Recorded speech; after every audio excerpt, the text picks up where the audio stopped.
ఎంతమందికి ఉంటుంది ఇంత అదృష్టం? పొద్దున లేవగానే ఇలా నేచర్ మధ్యలో ఉండడం. చూసారా, నేనైతే మా విలేజ్లో ఉన్నాను.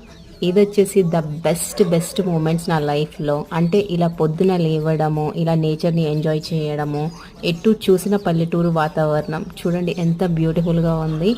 నాకైతే చాలా ఇష్టం. ఎటు చూసినా పచ్చని పొలాలు మధ్యలో మేము. అబ్బా, అసలు ఎంత మంచిగా అనిపిస్తుందో. ఇంకా లేవగానే ఫస్ట్ ఒక వేప పుల్లతో నేనైతే బ్రష్ చేసేసుకున్నాను. ఫస్ట్ బ్రష్ చేసేసుకున్న తర్వాత నీళ్ళైతే వేడి చేసుకున్నాను. తెలుసు కదా ఊర్లలో ఎలా ఉంటుందో వేడి చేసుకోవడానికి. ఇలా కట్టెల పొయ్యి మీద అయితే నీళ్ళైతే వేడి చేసుకుంటాము. ఇది వచ్చేసి మన ఓల్డ్ ట్రెడిషనే, అన్ని విలేజెస్లో అవైలబుల్గా ఉంటుంది. ఇప్పుడు చాలా పల్లెటూర్లు సిటీ లాగా డెవలప్ చేస్తున్నారు. బట్ మా నాన్న వాళ్ళ విలేజ్ ఇంకా అలాగే ఉందన్నమాట.